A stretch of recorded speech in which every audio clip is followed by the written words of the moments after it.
Welcome to Vinyl Riffs. I'm Sean Gaylord. This is the space where we explore the music, the grooves, and the story that we carry with us. Each week, I drop the needle on a record that matters to me, not just to rank it or to analyze it, but just to sit and listen and reflect and swim in the marrow of the music and the connections that we all share. Let's drop the needle on a new record this week. If you are walking or working out or just sitting still, I'm so glad that you're here.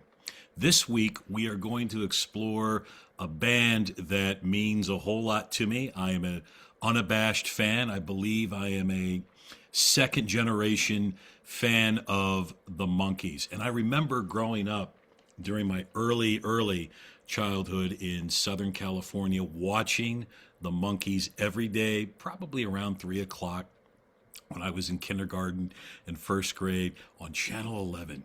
And I was blown away by the show, the comedy, the antics, the zaniness. But I also remember at a very young age latching on to the music, and it's a band that has stayed with me, all these years. I remember in 1986 when MTV did the very famous Pleasant Valley Sunday, where they devoted all of their programming over the course of a weekend to airing all the original episodes of the Monkees TV series. 1986, that was the 20th anniversary of the Monkees and their debut on NBC television.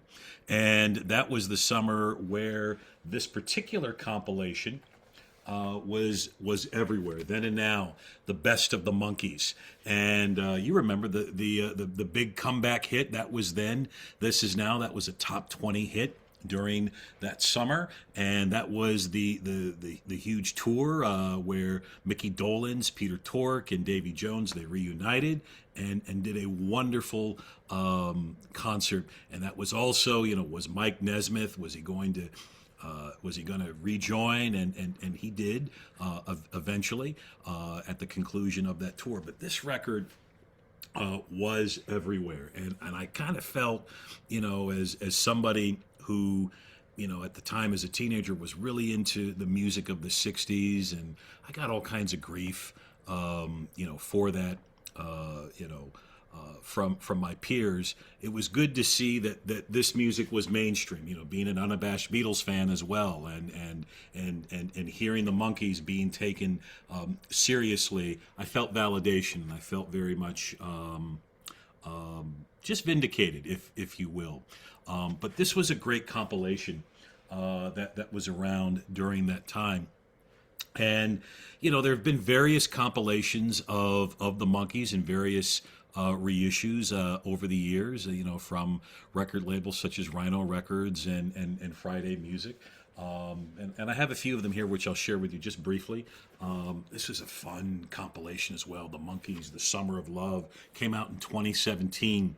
And this has kind of all of their psychedelic, songs like Porpoise Song, which I'll talk more about later in this episode, Star Collector, Take a Giant Step. Oh my gosh, that wonderful B-side to Last Train to Clarksville, written by the magnificent pop songwriting genius of Jerry Goffin and Carole King, who wrote a few hits and then some for bands such as the Monkees. But this is just a great compilation. Of course, kind of the one of the quintessential greatest hits of the Monkees' greatest hits. And this was a compilation that I remember seeing a lot of folks picking up during that Monkees renaissance in 1986. I remember picking this up at Peaches Records in Winston-Salem. This beautiful picture disc, Monkey Business, which had some kind of unreleased things and some oddities and mono mixes and special mixes. And I love this particular compilation because it was the first time that I heard Porpoise Song in its full unedited glory. Wonderful masterpiece of a song. Going Down, the B-side to Daydream Believer is on this compilation as well. But, I literally have stacks and stacks of compilations, being a collector and fan. More greatest hits of the Monkees. Check out the neon 80s cover there. This was one that came out in 2016 during the 50th anniversary of the Monkees, and this is kind of a nice compilation. Not only the hits, but it also features the song "She Makes Me Laugh" from their kind of new album at the time, "Good Times," which kind of a comprehensive greatest hits there. Monkey Flips, check that out. Fun compilation. And then these oddities here are a collection of oddities that came out during Record Store Day a few years ago. The Missing Links Volume 1. Just check out that cover. Missing Links Volume 2. Missing Links Volume 3. But this episode is not about any of these albums. This episode is really about nostalgia, warmth, and joy. And we're going to kind of capture those things through the lens of the Monkees. And there's a beautiful compilation that Rhino Records just released a couple of weeks ago. I'm grabbing it here. The A's, the B's, and the Monkees. And this is kind of a play on their 1968 album, The Birds, the Bees, and the Monkees. And this has just a neat kind of concept in terms of a greatest hit. Well, really not really a greatest hit song, but just a compilation. And essentially, you have all of the collected singles, the 45s of the Monkees that came out from 1966 to 1970. And you have the A-sides and you have the B-sides. And I happen to have a few original Monkee singles here. So here's Pleasant Valley Sunday, original 45, written by Jerry Goffin and Carole King. It's the A-side, great song. B-side, Words. And the 45s, again, these were the singles, and there's a lot of nostalgia in the 45s, right? I remember growing up, all I could afford were 45s or the single. I had to save up a little more for an album, or I was taping songs off the radio. But I just have just kind of a small sampling of some of. There's Daydream Believer, back with Going Down. But this particular compilation has all of those in all of their either mono or stereo glory, and it kind of has the feel of a giant 45. So notice this one. You're looking at a 45 here. You lift the record from up the top of the sleeve, right? And the album cover here has that same kind of feel, except we're dealing with 33 1/3. And so you lift the record from the top, which I just thought was a nice move. Again, adding to that nostalgia, right? And I'm a big fan of liner notes, and you have some new liner notes written by probably, in my estimation, the definitive expert on the band, Andrew Sandoval, who has worked on various reissues, worked with the band directly, and I really respect his work. I respect his writing. And the other thing that I also appreciate is the sessions, the sessionography, and you get to see who's playing and singing on what particular track, and that's a big deal. If you are a fan or have some knowledge of the Monkees' history, because they had received some grief for not playing on their first couple of albums, and then they got creative control back on their third garage rock masterpiece classic, Headquarters. And you do have songs on here, one of them in particular, The Girl I Knew Somewhere, from the pen of Michael Nesmith, which was the B-side to A Little Bit Me, A Little Bit You. And Girl I Knew Somewhere is the first track that was released featuring the Monkees playing their own instruments, and of course working with the great producer Chip Douglas. This is a great compilation, and I know my wife is probably watching or listening to this, and I often hear her say, "Well, you have all of their music, you have all of their songs, you have all of their records. Why do you need another one?" This one's unique because, again, it really does kind of trace the A sides and B sides, and it's a good way to celebrate now the 60th anniversary of the band. Mickey Dolenz, the only surviving member of the band, is out touring right now in honor of that 60th anniversary. Mickey, I wish you'd come to North Carolina, but I know that we've got to share you in other parts of the country. Speaking of Mickey Dolenz, I have an EP here, an extended play, which is a 45 had a A side and a B side, two songs. Well, an EP had two songs on one side and two songs on the other side. And this is one where I had the great fortune of meeting Mickey in Charlotte a few years ago at the Fab Four Beatle Fest, and he signed this for me. An alternate title, which was the A side, is the alternate title to the song "Randy Scouse Git," which at the time was seen as kind of a PG-13 language, although really what it translates to in American, a Liverpudlian, horny putz, as Mickey has told the story. But I have his signature here, which was really great. But this compilation, as I've been listening to it and really just kind of, I felt like this album was right this week. Is I have been, somewhat nostalgic. I am a proud father of three girls. They're not girls anymore. Three young women. My oldest is 26, and my twins are 22.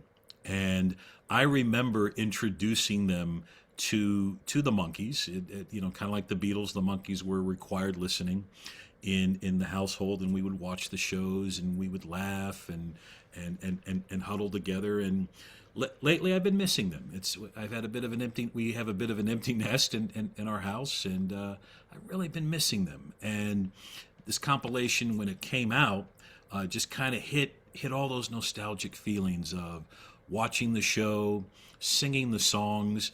We saw the Monkees several years ago in, I think it was 2012, 2013, with Nesmith and Dolenz and Peter Tork, and I just remember that being a really special experience with them, and hearing all of these songs, whether it's something like "Going Down," that real funky James Brown soulful number, and Mickey opens up with "Sock It To Me," and hearing that, I remember my twins really appreciating that line and repeating that. And so that was kind of one of our things that we would do when we would listen to that song, "Sock It To Me."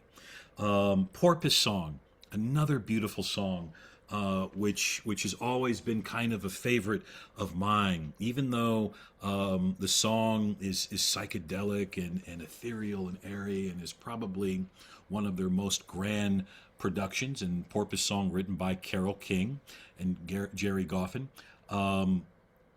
To me, it's a song that kind of reminds me of what it does mean to be human, and the yearnings and the desires and the dreams that we have. And this is my own interpretation of the song. Apologies if I'm getting it wrong, but that was a song that I used to listen to quite a bit in my adolescence when I was searching and trying to find my own niche in the world. But the other thing about the Monkees is, the show, depicted, this band that wanted to be the Beatles, that was always, missing their big break, or they would get just close. And, the show followed a bit of a formula, especially in the first season.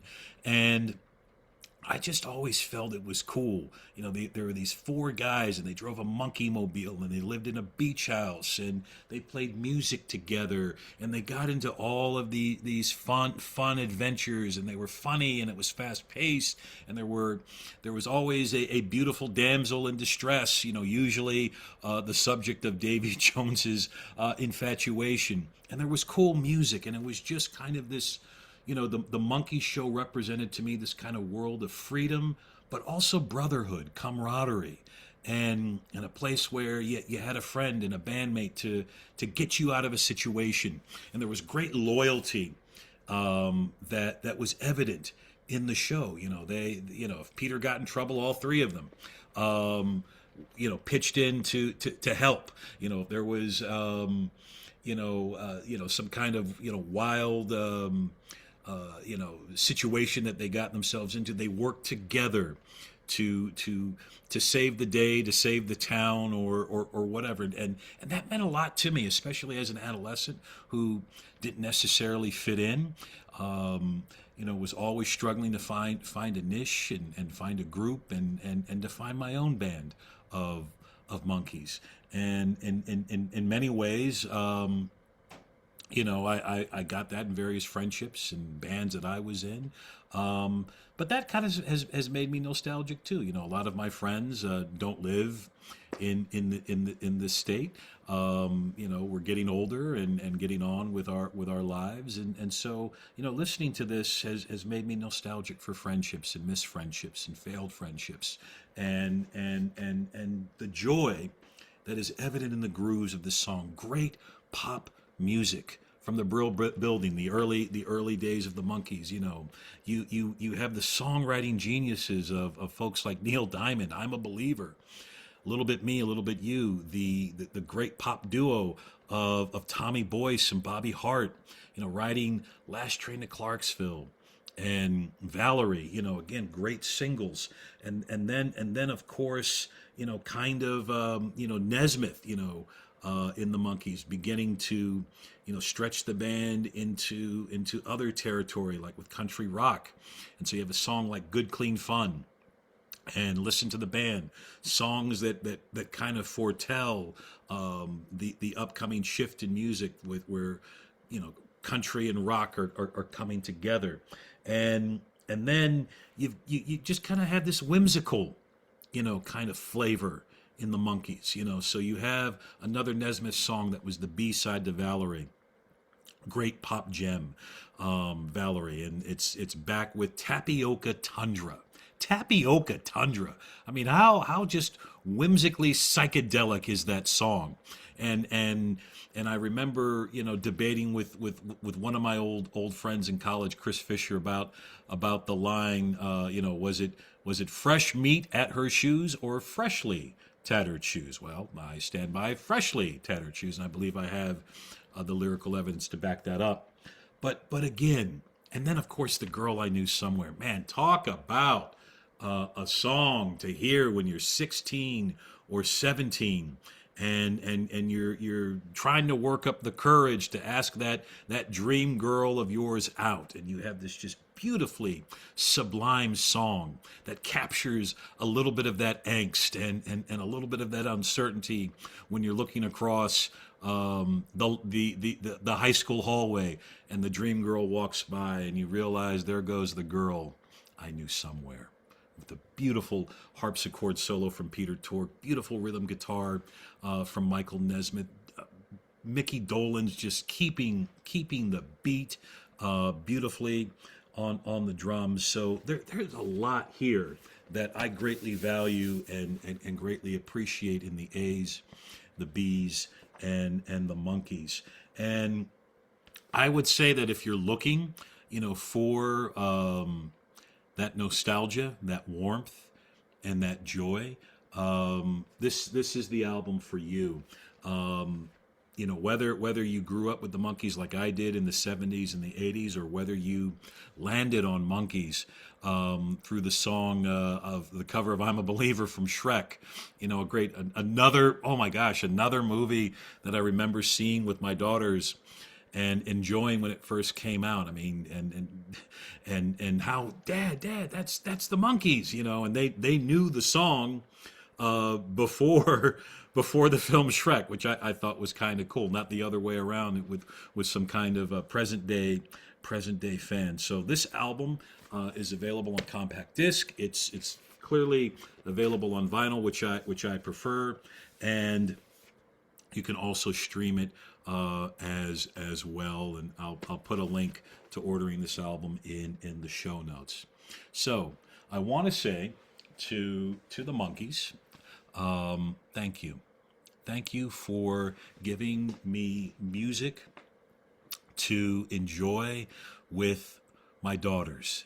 Thank you for the connection that you were able to help me forge in feeling joy and warmth and love and sharing in the love of music with my three daughters. I owe you an incredible debt of gratitude for that, and nothing in the world can break that special bond that a dad has for his children. I'm a proud girl dad. What can I say? Thank you very much, Monkees, and hopefully you've got kind of those same nostalgic feels as well. So thanks for spending time with me on Vinyl Riffs. Music has a way of meeting us where we are, reminding us of who we've been, and sometimes showing us who we are becoming. If this record stirred something in you, I would love to hear about it. What albums hold meaning in your life? What songs from the Monkees hold meaning for you, or leave you with great feelings of nostalgia and wonderful memories? What vinyl riffs do you carry with you? Please share those in the comments, or you're welcome to drop me an email at sgaylord84@gmail.com. Until next time, take care of yourself, keep listening, keep moving to the beat of your drum, and know that the world is better because of your music and the vinyl riffs that you give for the world. This is Sean Gaylord for Vinyl Riffs. I'll catch you on the flip side.